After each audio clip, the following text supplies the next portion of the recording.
सर्वमंगल मांगल्ये शिवे सर्वार्थ साधिके शरण्ये रियंबके गौरी नारायणी नमोस्तुते।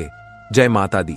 प्रिय भक्तजनों, क्या आप अपने जीवन की समस्त पीड़ाओं, बाधाओं और दरिद्रता का अंत करना चाहते हैं? क्या आप चाहते हैं कि सौभाग्य और समृद्धि आपके द्वार पर खुद चलकर आए? यदि हां, तो आज का यह वीडियो, यह दिव्य ज्ञान केवल और केवल आपके लिए है। मित्रों, अश्विन मास के शुक्ल पक्ष की महाअष्टमी यानी दुर्गा अष्टमी कोई साधारण तिथि और दिन नहीं, यह नवरात्रि का हृदय है। यह वो चमत्कारी तिथि और दिन है जब ब्रह्मांड की ऊर्जा अपने शिखर पर होती है और माता महागौरी की कृपा सहस्त्रों सूर्यों के तेज के समान अपने भक्तों पर बरसती है। प्यारे भक्तजनों, यह शिवप्रिया माता महागौरी का दिन है जो अपने भक्तों के जन्म जन्मांतर के पापों को धोकर उन्हें धन, धान्य, सुख और सौभाग्य का अखंड वरदान देती है। और इस कृपा को पाने का, अपनी किस्मत के बंद दरवाजों को खोलने का सबसे सरल किंतु सबसे शक्तिशाली मार्ग है। मित्रों, आज आप माता की उस दुर्लभ और रहस्यमयी कथा का श्रवण करेंगे जिसे सुनने मात्र से व्यक्ति का जीवन रूपांतरित हो जाता है।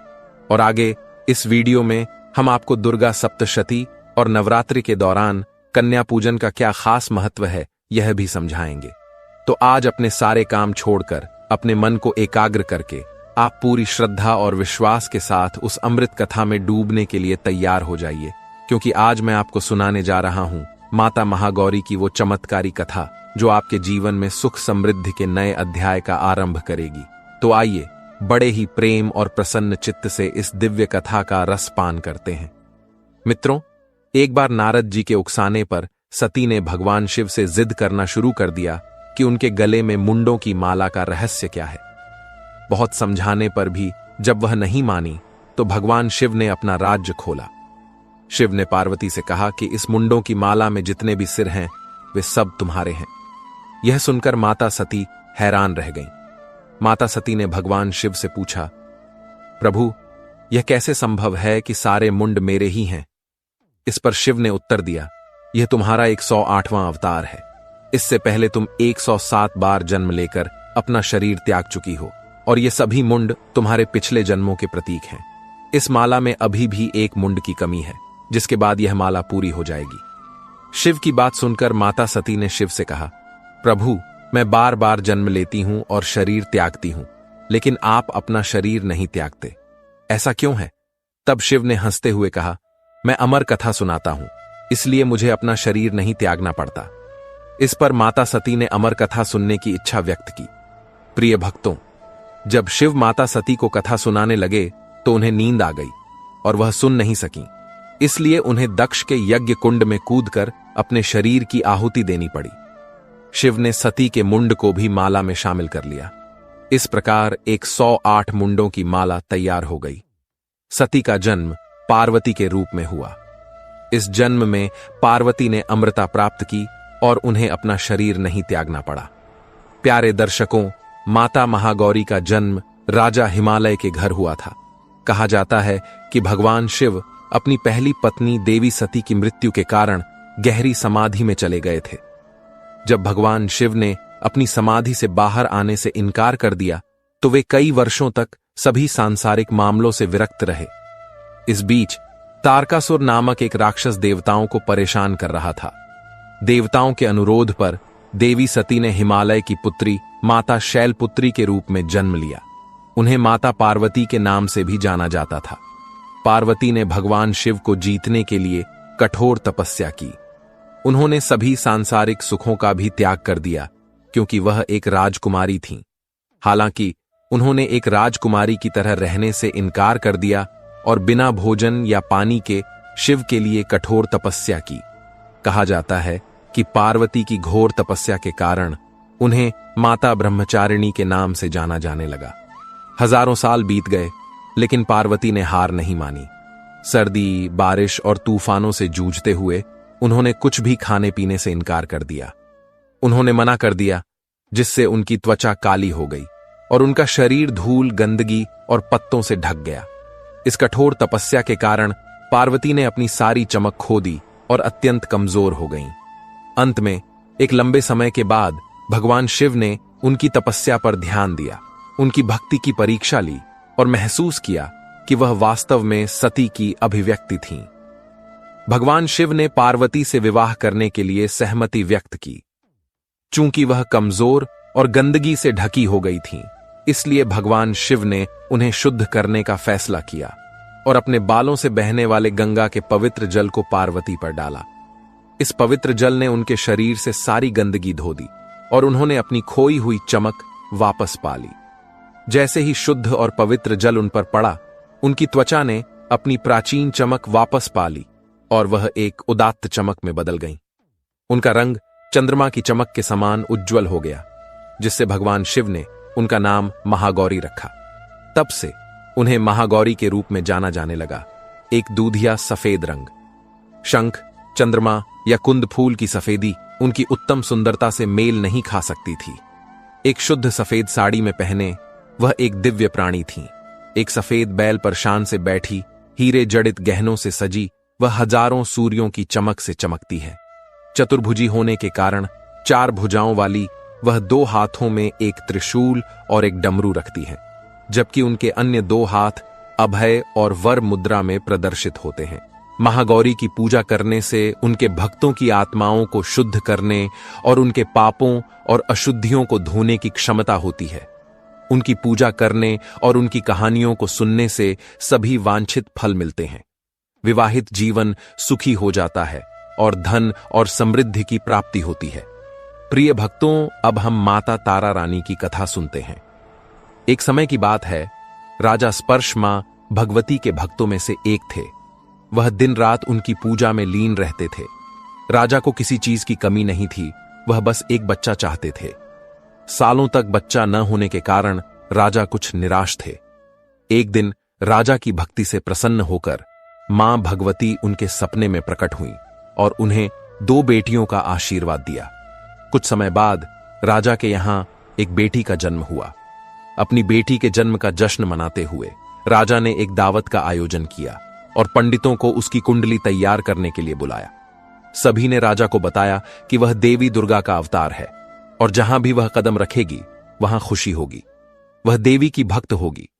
यह सब कहकर पंडितों ने लड़की का नाम तारा रखा। कुछ समय बाद मंगलवार को राजा के यहां एक और बेटी का जन्म हुआ। ज्योतिषियों ने उसकी कुंडली तैयार की और दुखी हो गए। जब राजा ने उनकी उदासी का कारण पूछा तो ज्योतिषियों ने उन्हें बताया कि यह लड़की उनके जीवन में बहुत दुख लाएगी। राजा ने ज्योतिषी से पूछा, मैंने ऐसे कौन से बुरे कर्म किए थे कि वह मेरे यहां पैदा होगी? ज्योतिषियों ने उन्हें बताया कि उनकी 2 बेटियां राजा इंद्र की अप्सराएं थीं। बड़ी बहन का नाम तारा और छोटी का नाम रुक्मिणी था। एक दिन वे पृथ्वी के भ्रमण पर गईं और एकादशी का व्रत रखा।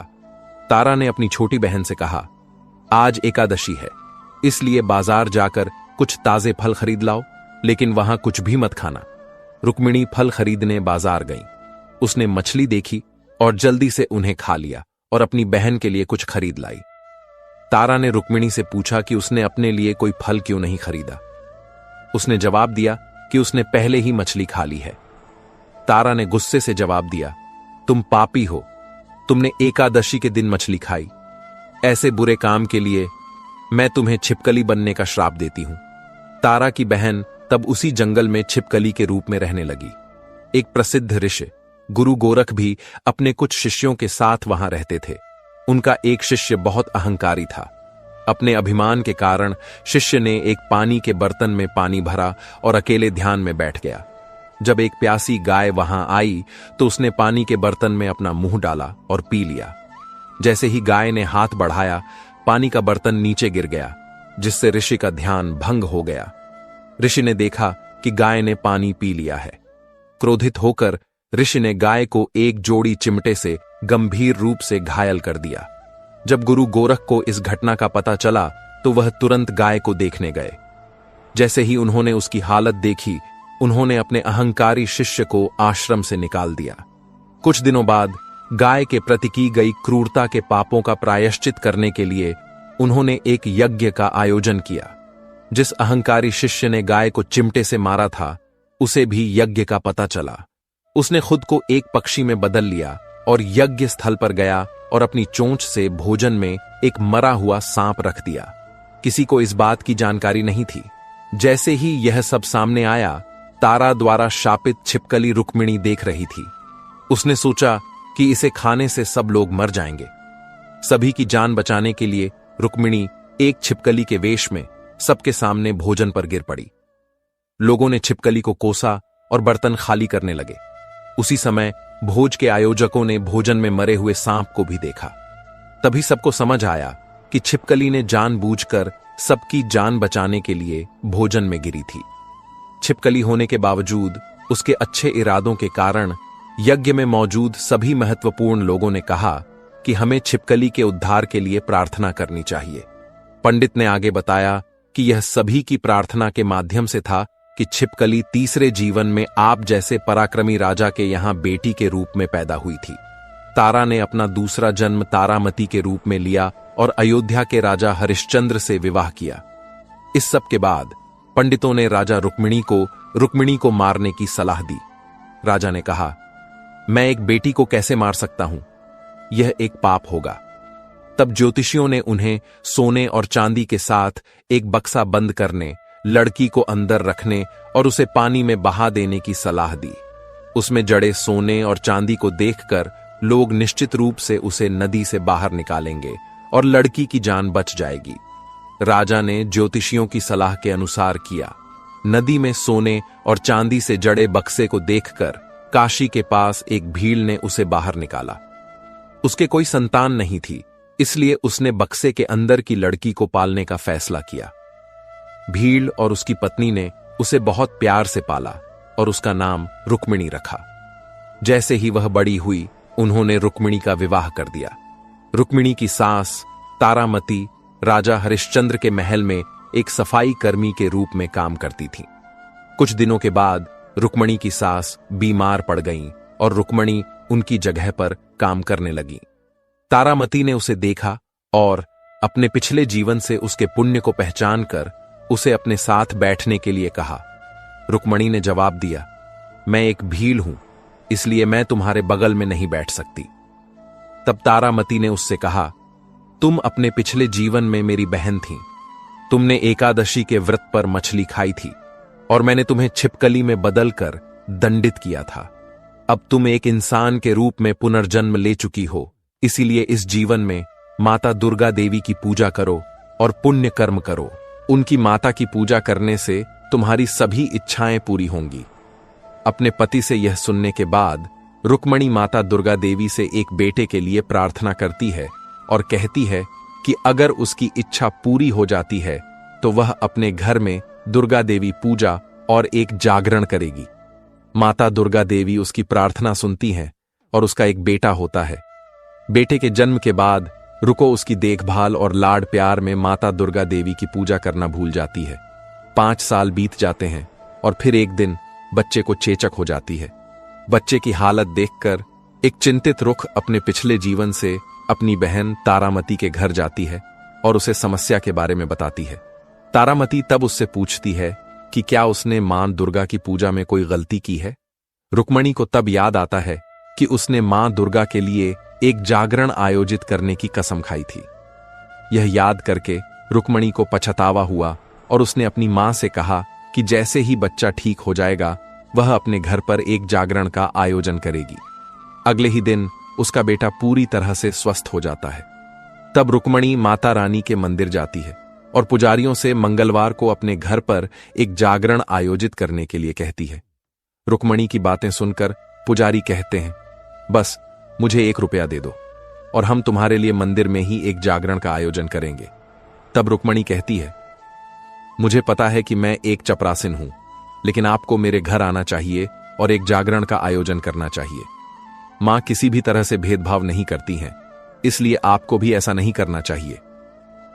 मामले पर चर्चा करने के बाद पुजारियों ने कहा, अगर रानी तुम्हारे जागरण में आती है तो हम तुम्हारे घर आने और इसे आयोजित करने के लिए तैयार हैं।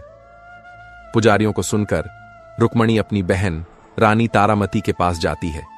वह तारामती को सब कुछ बताती है। रुक्मिणी की बातें सुनकर तारामती जागरण में जाने के लिए सहमत हो जाती है।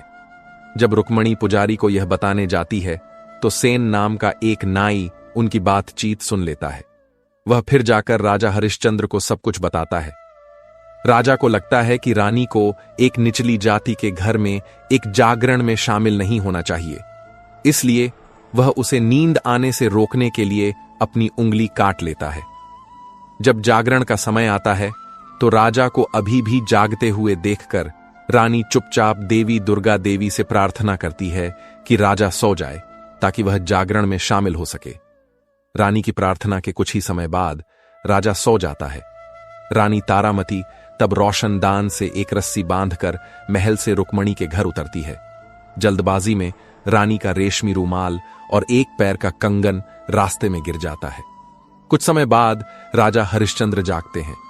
रानी को अपने पास न पाकर वह उसकी तलाश में जाते हैं। उसकी तलाश करते हुए उन्हें रानी का रूमाल और कंगन मिलता है।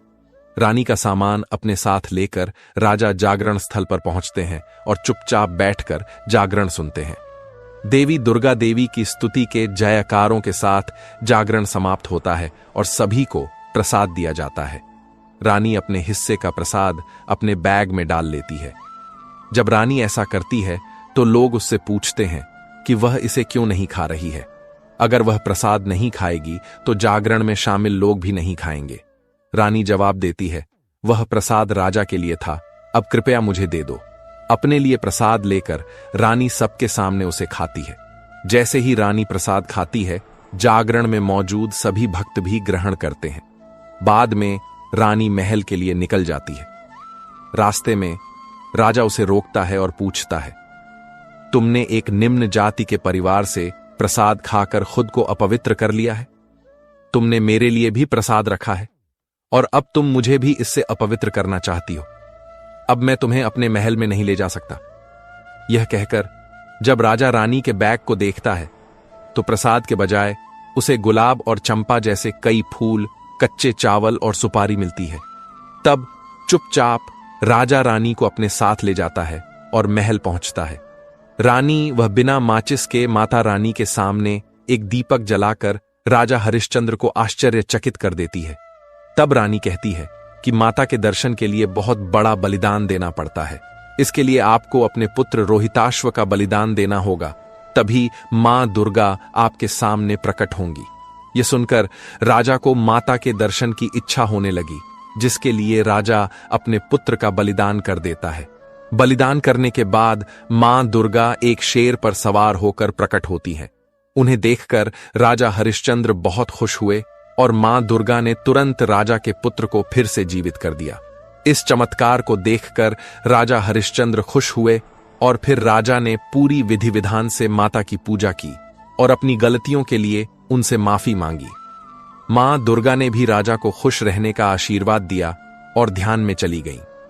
तब राजा ने तारा रानी से कहा कि मैं बहुत खुश हूं कि मुझे तुम पत्नी के रूप में मिली हो। तब राजा हरिश्चंद्र, तारा रानी और रुक्मिणी अपने मानव रूप से छुटकारा पाने के बाद देवलोक चले जाते हैं। प्रेम से बोलो, जय माता रानी, जय अंबे मां, ओम नमः शिवाय। मित्रों, अब आगे एक और विशेष कथा सुनिए जो महाअष्टमी की महिमा को दर्शाती है। एक छोटे से गांव में एक बहुत ही गरीब सास और बहू रहती थीं। सास का नाम शांति था और बहू का नाम सरला। वे दोनों देवी मां की बड़ी भक्त थीं। पूरा साल वे जैसे तैसे गुजारा करतीं, लेकिन नवरात्रि के आते ही उनके मन में एक विशेष उल्लास भर जाता। वे दोनों पूरे 9 दिन व्रत रखतीं और मां की पूजा अर्चना में लीन रहतीं। उस साल महाअष्टमी का दिन आया। गांव के सभी घरों से कन्या पूजन के लिए हलवा, पूड़ी और चने की सुगंध आ रही थी। सरला ने अपनी सास को उदास बैठे देखा। उसने पूछा, मां जी, आप इतनी चुप क्यों हैं? शांति की आंखों में आंसू आ गए। उसने कहा, बेटी, आज महाअष्टमी है। सब अपने घर कन्याओं को जिमा रहे हैं, उन्हें उपहार दे रहे हैं, और हमारा घर देखो, हमारे पास तो 9 कन्याओं को खिलाने के लिए एक मुट्ठी अनाज भी नहीं है। मैं इस बार मां को भोग भी नहीं लगा पाऊंगी। सरला का दिल भी भारी हो गया, लेकिन उसने अपनी सास को हिम्मत बंधाई। बोली, मां जी, आप चिंता मत कीजिए। मां तो भाव की भूखी हैं, भोग की नहीं। हमारे पास जो है हम उसी से मां की पूजा करेंगे। यह कहकर सरला बाहर गई और नदी के किनारे से साफ मिट्टी ले आई। उसने उस मिट्टी से 9 छोटी छोटी पूड़ियां बनाई। फिर कुछ पत्तों को इकट्ठा करके उसने उनका हलवा बनाया और कुछ कंकड़ों को धोकर चने के रूप में रख दिया। उसने मिट्टी के दिए में तेल की जगह पानी भरकर एक सूत की बाती लगाकर रख दी। फिर उसने अपनी सास से कहा, चलिए मां जी, हमारी कन्या पूजन की तैयारी हो गई है। शांति अपनी बहू की इस अनोखी भक्ति को देखकर हैरान रह गई। दोनों ने मिलकर उस मिट्टी के भोजन को एक थाली में सजाया और मां दुर्गा की तस्वीर के सामने रख दिया। उन्होंने सच्चे मन से मां का ध्यान किया, आरती गाई और प्रार्थना की, हे मां, हम गरीब हैं, हमारे पास आपको चढ़ाने के लिए कुछ नहीं है, कृपा करके हमारे इस भाव के भोग को स्वीकार कीजिए। उनकी आंखों से भक्ति के आंसू बह रहे थे। वे दोनों पूजा में इतनी तल्लीन हो गईं कि उन्हें समय का ध्यान ही नहीं रहा। कुछ देर बाद जब उनकी आंखें खुलीं तो वे अपने सामने का दृश्य देखकर चौंक गईं। जिस थाली में उन्होंने मिट्टी की पूड़ियां, पत्तों का हलवा और कंकड़ के चने रखे थे, वह अब सचमुच के स्वादिष्ट हलवा, पूड़ी और चने से भरी हुई थी। मिट्टी का दिया जिसमें पानी भरा था अब असली घी से जगमगा रहा था। और केवल इतना ही नहीं, उनके छोटे से आंगन में 9 सुंदर कन्याएं बैठी मुस्कुरा रही थीं। वे दिव्य कन्याएं थीं जिनके चेहरे पर अलौकिक तेज था। शांति और सरला समझ गईं कि यह देवी मां का ही चमत्कार है। वे दोनों दौड़कर उन कन्याओं के चरणों में गिर पड़ीं। उन्होंने बड़े प्रेम से उन कन्याओं को भोजन कराया, उनके पैर धोए और अपनी टूटी फूटी झोपड़ी में जो कुछ भी था उन्हें दक्षिणा स्वरूप दिया। कन्याओं ने उन्हें आशीर्वाद दिया और देखते ही देखते वे अंतर्धान हो गईं। उस दिन के बाद शांति और सरला के दिन फिर गए। उनके घर में कभी किसी चीज की कमी नहीं हुई। उनकी भक्ति की कहानी दूर दूर तक फैल गई। यह कथा हमें सिखाती है कि देवी मां को धन दौलत या महंगे चढ़ावे नहीं चाहिए। उन्हें तो केवल भक्त का सच्चा प्रेम, सच्ची श्रद्धा और निश्चल मन चाहिए। प्यारे दर्शकों, यदि भक्ति सच्ची हो तो वह पत्थर में भी प्राण डाल देती है और असंभव को भी संभव बना देती है। नवरात्रि का पर्व केवल उपवास और पूजा तक ही सीमित नहीं है, यह आत्मशुद्धि और आत्म मंथन का समय है। यह हमें सिखाता है कि हमारे भीतर भी एक असीम शक्ति छिपी हुई है जिसे जगाने की आवश्यकता है। जैसे देवी दुर्गा ने राक्षसों का संहार किया था, वैसे ही हमें भी अपने भीतर के काम, क्रोध, लोभ, मोह और अहंकार रूपी राक्षसों का वध करना है। हर दिन जब हम मां के एक नए स्वरूप की पूजा करते हैं तो हम वास्तव में अपने भीतर के एक नए गुण को जागृत करने का संकल्प लेते हैं। शैलपुत्री हमें दृढ़ता सिखाती है, ब्रह्मचारिणी हमें तप और संयम का मार्ग दिखाती है, चंद्रघंटा हमें शांति प्रदान करती है और महागौरी हमारे जीवन को पवित्रता से भर देती है। यह पर्व हमें याद दिलाता है कि जीवन में कितनी भी बड़ी कठिनाई क्यों ना आए, यदि हमारा विश्वास अटूट है और हमारे कर्म शुद्ध हैं तो कोई भी शक्ति हमें पराजित नहीं कर सकती। यह स्त्री शक्ति का उत्सव है जो हमें सिखाता है कि हर नारी में देवी का अंश है और उसका सम्मान करना हमारा परम कर्तव्य है। नवरात्रि का वास्तविक महत्व बाहरी आडंबरों में नहीं बल्कि आंतरिक परिवर्तन में है। यह स्वयं को जानने, अपनी शक्तियों को पहचानने और एक बेहतर इंसान बनने का स्वर्णिम अवसर है। तो आइए इस नवरात्रि हम केवल व्रत ही न रखें बल्कि यह संकल्प भी लें कि हम अपने जीवन को सकारात्मकता, करुणा और भक्ति से भर देंगे ताकि मां दुर्गा का आशीर्वाद हम पर और इस संपूर्ण सृष्टि पर सदैव बना रहे। मित्रों, नवरात्र के इस पावन पर्व की महिमा अनंत है। यह केवल 9 दिनों का उत्सव नहीं बल्कि स्वयं को जानने और परमात्मा की शक्ति से जुड़ने का एक आध्यात्मिक मार्ग है। जैसा कि हमने महागौरी की कथा में सुना, उन्होंने शिव को पाने के लिए कठोरतम तपस्या की। उनकी तपस्या हमें यह सिखाती है कि जीवन में किसी भी महान लक्ष्य को प्राप्त करने के लिए दृढ़ संकल्प, अटूट धैर्य और निस्वार्थ समर्पण की आवश्यकता होती है। जब माता पार्वती ने तप किया तो उनका शरीर धूल, मिट्टी और पत्तों से ढक गया, उनका तेज मलिन हो गया। यह इस बात का प्रतीक है कि जब हम किसी साधना या कठिन मार्ग पर चलते हैं तो हमें बाहरी दुनिया की चकाचौंध, मान सम्मान और सुख सुविधाओं का त्याग करना पड़ता है। लोग शायद हमें न समझें, हमारा उपहास करें या हमें कमजोर समझें, ठीक वैसे ही जैसे माता का शरीर कमजोर और कांतिहीन हो गया था। लेकिन जब लक्ष्य सच्चा हो और साधना में पवित्रता हो तो अंत में परमात्मा स्वयं उस साधक को शुद्ध करते हैं। भगवान शिव ने गंगा जल से माता पार्वती को स्नान कराया और वे महागौरी कहलाईं, यानी महान गौरवर्ण वाली। उनका यह स्वरूप हमें विश्वास दिलाता है कि हर कठिनाई और हर तपस्या के बाद एक दिव्य और उज्ज्वल परिणाम निश्चित है। हमारे जीवन के संघर्ष हमारी तपस्या है, और जब हम इन संघर्षों से हार नहीं मानते तो सफलता और पवित्रता रूपी गंगा जल हमें अवश्य निर्मल करता है। माता महागौरी का हर एक प्रतीक हमें जीवन का गहरा ज्ञान देता है। उनका श्वेत वर्ण परम पवित्रता और शांति का प्रतीक है। यह हमें सिखाता है कि मन में किसी भी प्रकार का मैल, द्वेष या कपट रखकर हम ईश्वर को प्राप्त नहीं कर सकते। उनका वाहन वृषभ यानी बैल है, जो धर्म का प्रतीक है। धर्म के 4 पैर माने गए हैं: सत्य, दया, तप और दान। जब हम इन चारों स्तंभों पर चलकर अपना जीवन जीते हैं, तभी हम महागौरी की कृपा के पात्र बनते हैं। उनके एक हाथ में त्रिशूल है, जो हमारे दैहिक, दैविक और भौतिक तापों का नाश करता है। यह हमारे भीतर के तमोगुण, रजोगुण और सतोगुण में संतुलन स्थापित करता है। दूसरे हाथ में डमरू है, जो सृजन का प्रतीक है। इससे निकलने वाली ध्वनि ही सृष्टि का नाद है। यह हमें बताता है कि जब हम अपने पापों और विकारों का त्रिशूल से नाश कर देते हैं, तभी हमारे जीवन में कुछ नया और शुभ सृजित हो सकता है। मित्रों, महाअष्टमी का दिन, जिसे दुर्गा अष्टमी भी कहा जाता है, नवरात्रि का हृदय माना जाता है। इसी दिन कई भक्त अपने 9 दिनों के व्रत का समापन करते हैं और कन्या पूजन करते हैं। कन्या पूजन की प्रथा हमें एक बहुत ही गहरा संदेश देती है।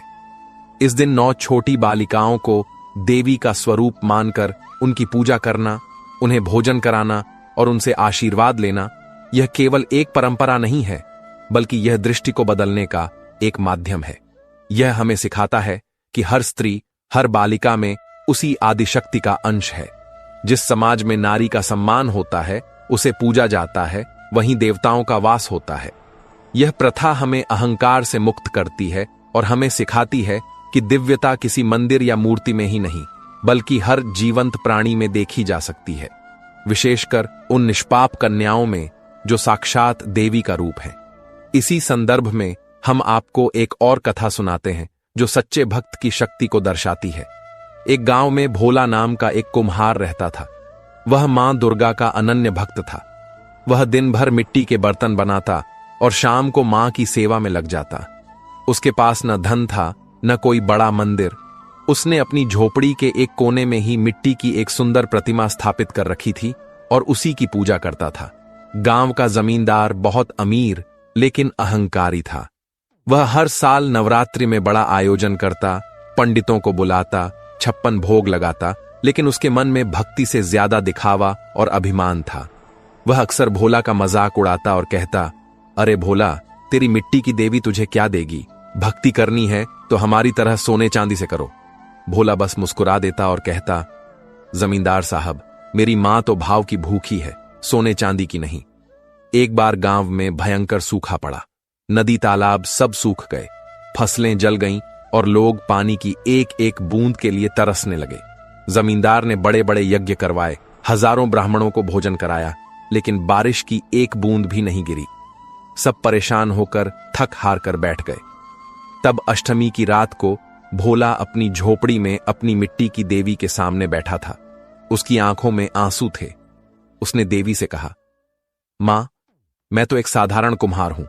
मैं यज्ञ और बड़े अनुष्ठान तो नहीं जानता, लेकिन ये सब बच्चे, ये जानवर, ये सब तुम्हारी ही तो संतान हैं।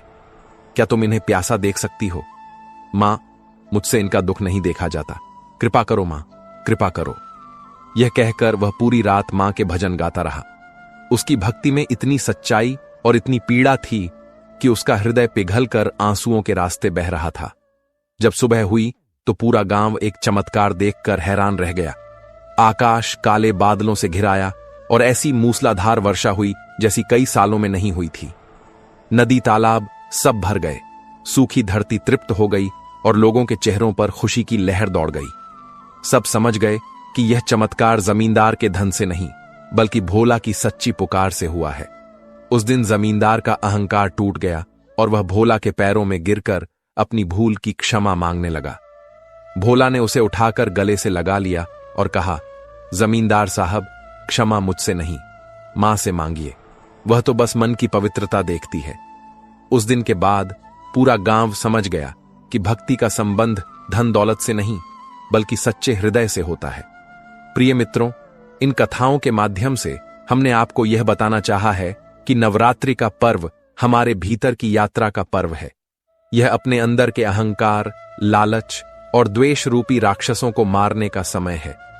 जब हम दूसरों के दुख में दुखी होते हैं, जब हम किसी गरीब की मदद करते हैं, जब हम हर नारी में देवी का रूप देखते हैं और जब हम बिना किसी दिखावे के सच्चे मन से मां को याद करते हैं, तभी हमारी नवरात्रि की पूजा सार्थक होती है। यह जीवन एक युद्ध का मैदान है और हम सब यहां अर्जुन की तरह अपने ही विकारों से लड़ रहे हैं। मां दुर्गा हमारी सारथी हैं।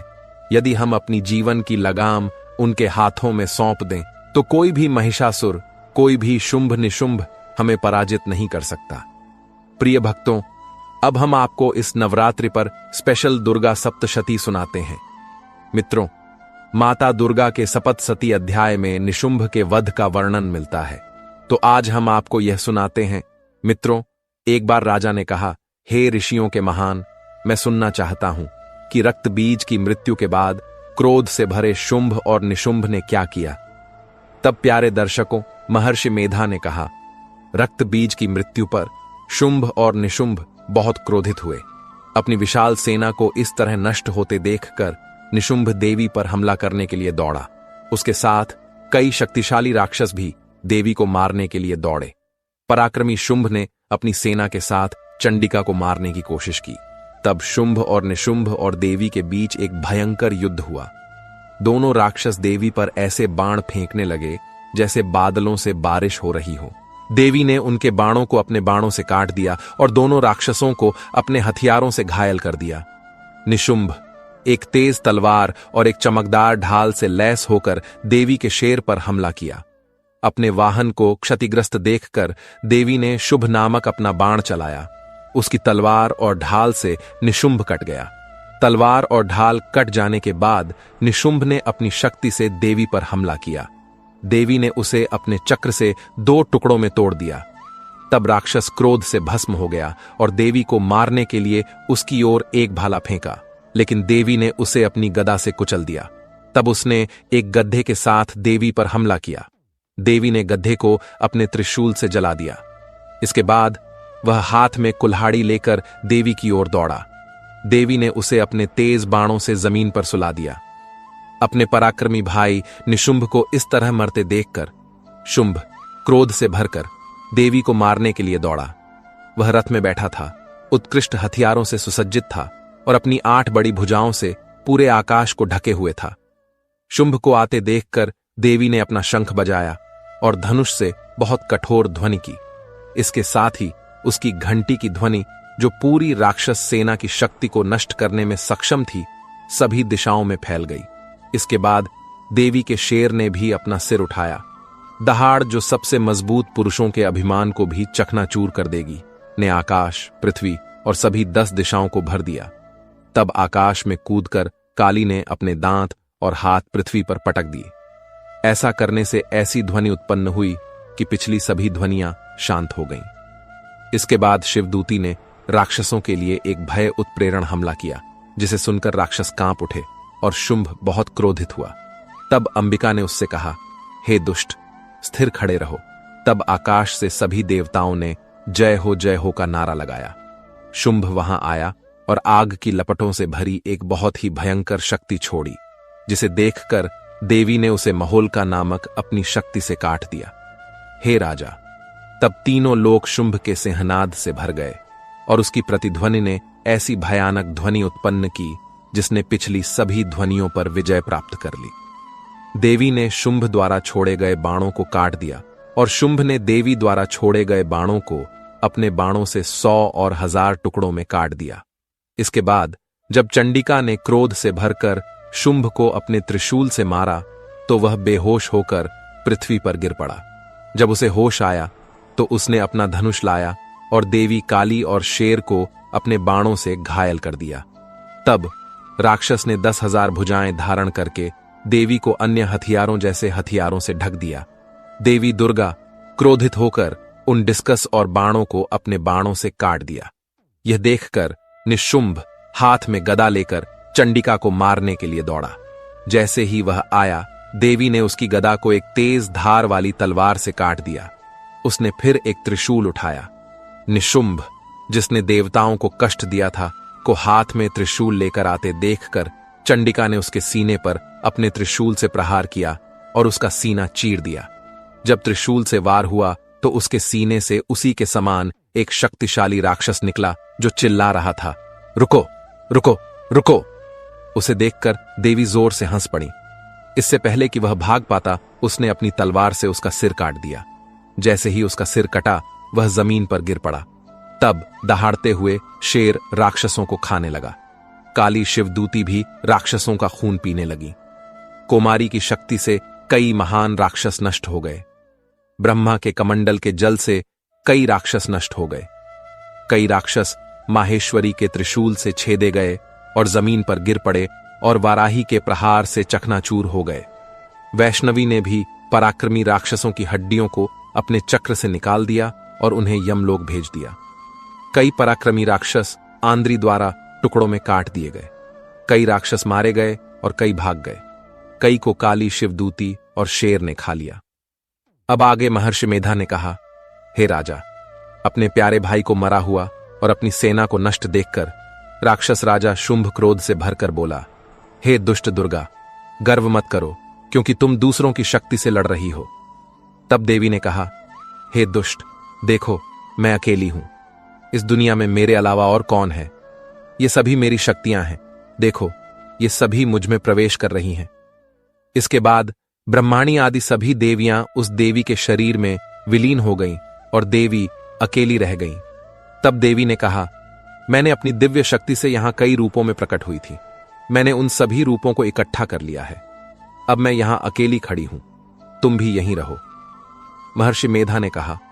तब देवताओं और राक्षसों के सामने देवी और शुंभ के बीच एक भयंकर युद्ध शुरू हुआ। अंबिका देदे ने 100 हथियार छोड़े। इस बीच राक्षस राजा भी भयंकर हथियारों से हमला करने लगा।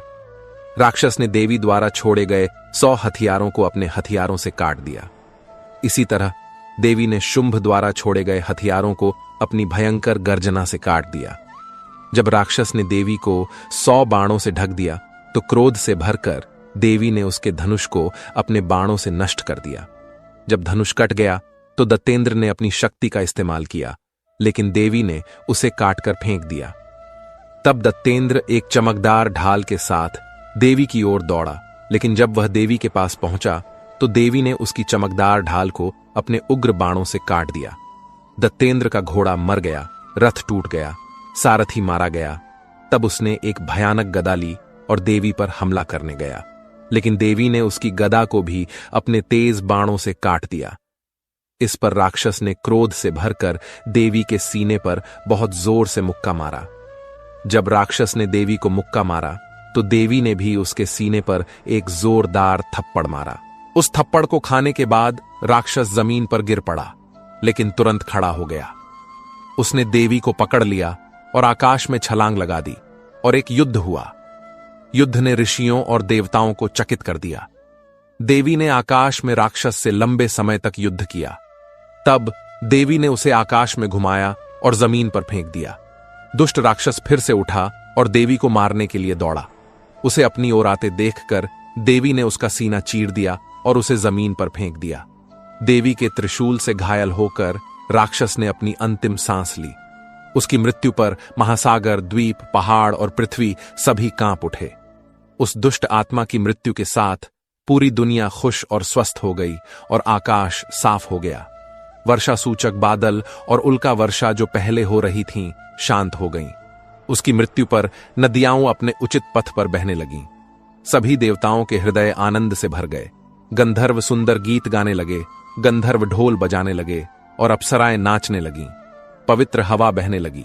सूर्य की किरणें स्वच्छ हो गईं। यज्ञशालाओं की बुझी हुई आग अपने आप बुझ गई।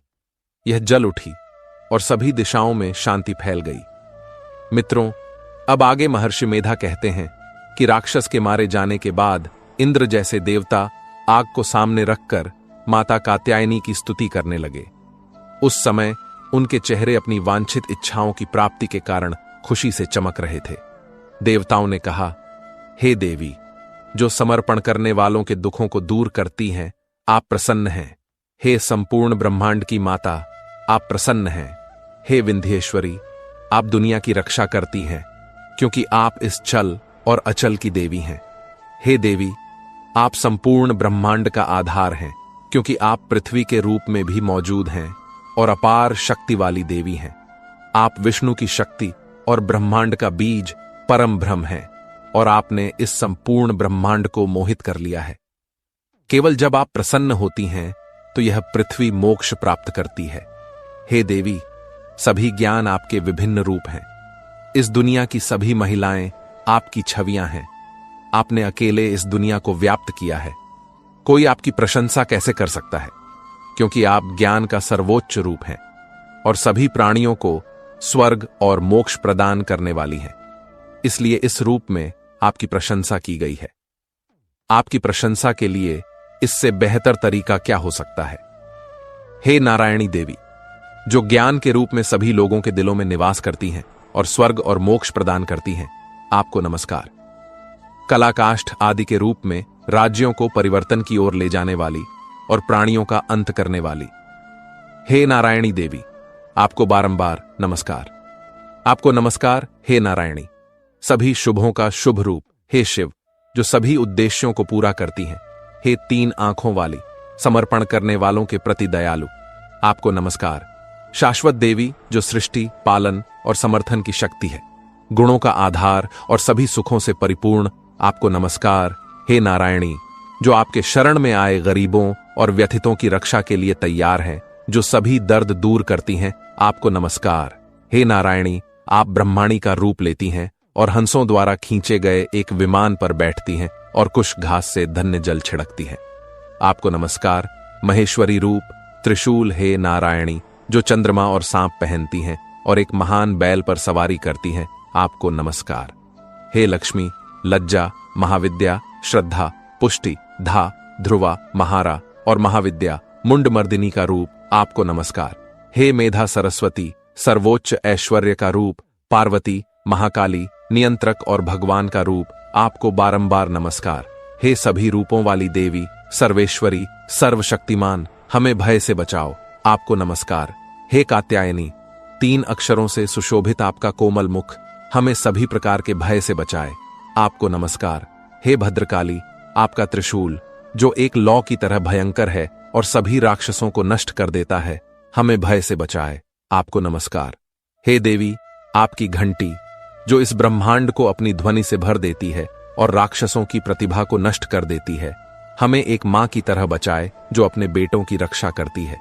हे चंडी, राक्षसों के खून और वसा से प्रसिद्ध आपकी तलवार हमें आशीर्वाद दे, हम आपको नमस्कार करते हैं।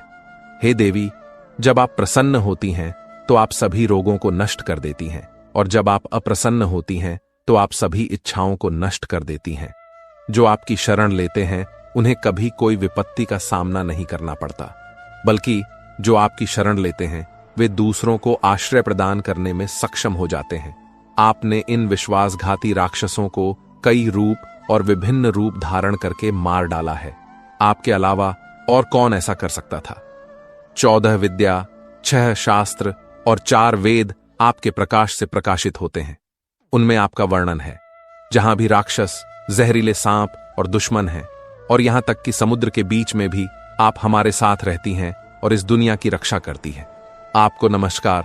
हे विश्वेश्वरी, आप विश्वारा का रूप हैं, ब्रह्मांड की रक्षक, इसलिए आप पूरे ब्रह्मांड को बनाए रखती हैं। इसलिए आप ब्रह्मा, विष्णु और महेश द्वारा भी पूजा के योग्य हैं। जो भक्ति के साथ आपको नमस्कार करते हैं वे ब्रह्मांड के रक्षक बन जाते हैं। हे देवी, आप प्रसन्न हैं, और जैसे आपने राक्षसों को मारकर हमारी रक्षा की है, वैसे ही हमें हमारे दुश्मनों से बचाती रहें।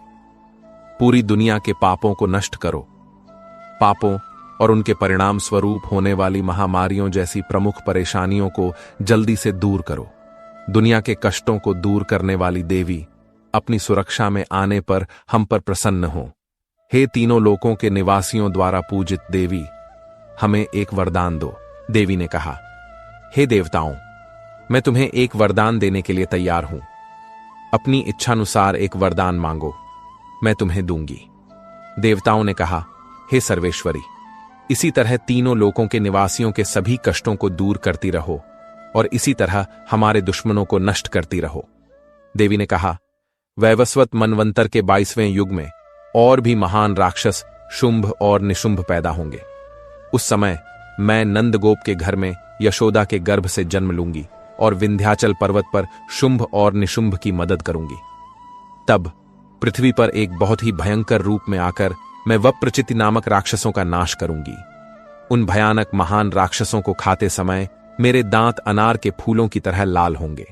इसके बाद स्वर्ग में देवता और पृथ्वी पर मनुष्य मेरी स्तुति करेंगे और मुझे रक्तदंतिका कहेंगे।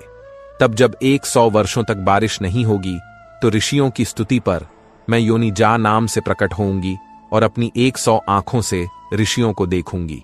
इसलिए लोग मेरे नाम का जाप शताक्षी नाम से करेंगे। उसी समय मैं अपने शरीर से जन्मे आत्माओं के रक्षक के माध्यम से सभी प्राणियों की रक्षा करूंगी और तब मैं इस पृथ्वी पर शाकंभरी नाम से प्रसिद्ध होऊंगी और इसी अवतार में मैं दुर्ग नामक महान राक्षस का वध करूंगी और इस वजह से मैं दुर्गा देवी नाम से प्रसिद्ध होऊंगी। इसके बाद जब मैं एक भयानक रूप धारण करूंगी और हिमालय में रहने वाले ऋषियों और महर्षियों की रक्षा करूंगी, तब मैं भीमा देवी नाम से प्रसिद्ध होऊंगी और तब अरुण नामक राक्षस तीनों लोकों को परेशान करेगा। तब मैं अनगिनत ब्राह्मणों का रूप धारण करूंगी और उस महान राक्षस का वध करूंगी। तब स्वर्ग में देवता और मृत्युलोक में मनुष्य मेरी स्तुति करेंगे और मुझे ब्रह्माणी नाम से पुकारेंगे। इस प्रकार जब भी पृथ्वी राक्षसों से परेशान होगी तब मैं अवतार लूंगी और दुश्मनों का नाश करूंगी। प्यारे दर्शकों, अब आगे देवी ने कहा, हे देवताओं, मैं निस्संदेह उस व्यक्ति की सभी परेशानियों को दूर करूंगी जो इन भजनों के माध्यम से एकाग्र मन से मेरी स्तुति करेगा। जो पुरुष मधु कैटप के विनाश, महिषासुर के वध और शुंभ और निशुंभ के वध की कहानी बताएंगे और जो अष्टमी, चतुर्दशी और नवमी के दिनों में एकाग्र मन से भक्ति के साथ मेरे महात्मा को सुनेंगे, वे कभी कोई पाप नहीं करेंगे। पाप के कारण होने वाली विपत्तियां भी उन्हें परेशान नहीं करेंगी। उनके घर में कोई गरीबी नहीं होगी और वे अपने प्रियजनों से अलग नहीं होंगे। उन्हें किसी भी प्रकार का भय नहीं होगा। प्यारे दर्शकों, फिर आगे देवी माता ने कहा, घर, मंदिर या जिस स्थान पर मेरे इस भजन का ठीक से पाठ किया जाता है, मैं उस स्थान को कभी नहीं छोड़ती और मैं हमेशा वहां निवास करती हूं। मेरे इस चरित्र का पाठ और यज्ञ, पूजा, होम और त्योहारों में सुना जाना चाहिए। ऐसा हवन या कोई व्यक्ति मुझे जानकर या अनजाने में पूजता है, मैं उसे तुरंत स्वीकार करती हूं। शरद ऋतु में हर साल की जाने वाली महापूजा में भक्ति के साथ मेरी महानता को सुनकर एक व्यक्ति सभी परेशानियों से मुक्त हो जाता है और धन, अनाज, पुत्र आदि से धन्य होता है। मेरी महानता और कहानियों को सुनकर एक व्यक्ति निडर हो जाता है। इस महानता को सुनने वालों के दुश्मन नष्ट हो जाते हैं और कल्याण प्रदान किया जाता है और उनके परिवार खुश हो जाते हैं। सभी परेशानियां शांत हो जाती हैं और भयानक सपने और घरेलू दुख समाप्त हो जाते हैं।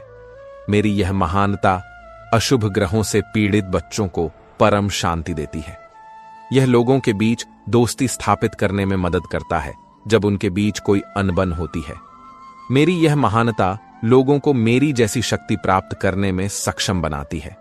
जैसे मैं फूल, प्रसाद, धूप, सुगंध, दीपक आदि जैसी सामग्रियों से मेरी पूजा करने से, एक ब्राह्मण को खिलाने से, हवन, अग्नि यज्ञ करने से, विभिन्न प्रकार के भोजन की पेशकश करने से और हर साल दान करने से प्रसन्न होती हूं, मैं इस कहानी को सुनने से भी उतनी ही प्रसन्न होती हूं। यहां तक कि महात्म इसे सुनने पर पापों को दूर कर देता है और स्वास्थ्य प्रदान करता है। मेरे रूप का जाप दुष्ट प्राणियों के बीच एक रक्षक है और युद्ध में दुष्ट राक्षसों को नष्ट कर देता है। इसे सुनने से मनुष्य दुश्मनों से नहीं डरता है। हे देवताओं, जो स्तुति आपने मेरी की है या जो स्तुति भगवान ब्रह्मा ने मेरी की है, वही है जो मनुष्यों को कल्याण प्रदान करती है। चाहे जंगल में सो रहा हो, रास्ते में, या जंगल की आग से घिरा हो, जंगल में चोरी से घिरा हो या दुश्मनों द्वारा पकड़ा गया हो, जंगल में शेर, बाघ या जंगली हाथियों द्वारा पीछा किया जा रहा हो, राजा के क्रोधित होने पर मारे जाने के डर में, जब नाव समुद्र में डगमगा रही हो, एक भयंकर युद्ध में फंसा हो, किसी भी प्रकार के दर्द से पीड़ित हो, गंभीर बाधाओं से व्यथित हो, एक व्यक्ति मेरे इस चरित्र को याद करके परेशानी से मुक्त हो जाता है। मेरे प्रभाव के कारण शेर, चोर या दुश्मन आदि भाग जाते हैं और पास नहीं आते। महर्षि ने कहा कि अपार वीरता वाली देवी चंडिका यह कहने के बाद सभी देवताओं की आंखों के सामने गायब हो गईं और सभी देवता अपने दुश्मनों के मारे जाने के बाद पहले की तरह प्रार्थना करने लगे और वे इस तरह से यज्ञीय भाग का आनंद लेने लगे और अपने अधिकार वापस पा लिए। जब देवताओं के दुश्मन शुंभ और निशुंभ युद्ध में देवी द्वारा मारे गए तो शेष राक्षस पाताल लोक में चले गए। हे राजा, इस तरह प्यारे दर्शकों, देवी अंबिका हालांकि शाश्वत बार बार प्रकट होती हैं और इस दुनिया का पोषण करती हैं, इसे मंत्रमुग्ध करती हैं, जन्म देती हैं और प्रार्थना पर समृद्धि प्रदान करती हैं। हे राजा, यह देवी अंबिका ही हैं जो महाप्रलय के समय एक महामारी का रूप लेती हैं। वह वही देवी हैं जो पूरे ब्रह्मांड में व्याप्त हैं। वह समय समय पर महाकाली और मारी का रूप भी लेती हैं। अजन्मा होने के बावजूद वह स्वयं सृष्टि के रूप में प्रकट होती है। वह सनातनी देवी हैं जो प्राणियों का पोषण करती हैं। वह मानव प्रगति के समय लक्ष्मी के रूप में घर में भी निवास करती हैं। कमी के समय में वह गरीबी बनकर विनाश का कारण बनती है। फूल, धूप, सुगंध आदि से उनकी पूजा करने और उनकी स्तुति करने से वह धन और पुत्र प्रदान करती हैं और धर्म में अच्छी बुद्धि प्रदान करती हैं। मित्रों, अब हमने आपको इस नवरात्रि दुर्गा सप्तशती का कुछ प्रमुख ज्ञान तो सुना दिया। अब हम आपको नवरात्रि के दौरान कन्या पूजन का महत्व बताते हैं। मित्रों, शास्त्रों के अनुसार दुर्गा अष्टमी के दिन कन्या पूजन करना अत्यंत ही शुभ माना जाता है। मित्रों, नवरात्रि के दौरान कन्या पूजन का विशेष महत्व होता है। अष्टमी और नवमी के दिन 9 कन्याओं को देवी दुर्गा के 9 रूपों का प्रतीक मानकर उनकी पूजा की जाती है। इन कन्याओं को घर पर आमंत्रित किया जाता है, उनके पैर धोए जाते हैं, उन्हें सम्मानपूर्वक आसन पर बिठाया जाता है और फिर उन्हें स्वादिष्ट भोजन कराया जाता है। भोजन में विशेष रूप से हलवा, पूड़ी और चने बनाए जाते हैं। भोजन के बाद कन्याओं को उपहार और दक्षिणा देकर विदा किया जाता है। माना जाता है कि कन्या पूजन से माता दुर्गा अत्यंत प्रसन्न होती हैं और भक्तों की सभी मनोकामनाएं पूरी करती हैं। यह अनुष्ठान समाज में नारी शक्ति के सम्मान और महत्व को भी दर्शाता है। अब मैं आप सभी को बताऊंगा कि वे कौन सी 3 महिलाएं हैं जिन्हें भूलकर भी नवरात्रि में व्रत नहीं रखना चाहिए। पहला, मासिक धर्म से गुजर रही महिला को नवरात्रि में व्रत नहीं रखना चाहिए। दूसरा, मन में गंदे विचार रखने वाली महिला को नवरात्रि में व्रत नहीं रखना चाहिए। और तीसरा, एक विधवा महिला को नवरात्रि में व्रत नहीं रखना चाहिए। दोस्तों, हमें उम्मीद है कि आपको हमारा वीडियो पसंद आया होगा। अगर आपको यह वीडियो पसंद आया तो इस वीडियो में जय मां भवानी कमेंट जरूर करें और इस वीडियो को ज्यादा से ज्यादा लोगों के साथ शेयर भी करें ताकि वे भी इसके बारे में जान सकें। अगर आप सभी हमारे चैनल पर नए हैं तो हमारे चैनल का सदस्य बनने के लिए आप सभी हमारे चैनल को सब्सक्राइब जरूर करें। बाकी दोस्तों, यहां तक वीडियो देखने के लिए आप सभी का तहे दिल से धन्यवाद। जय माता दी।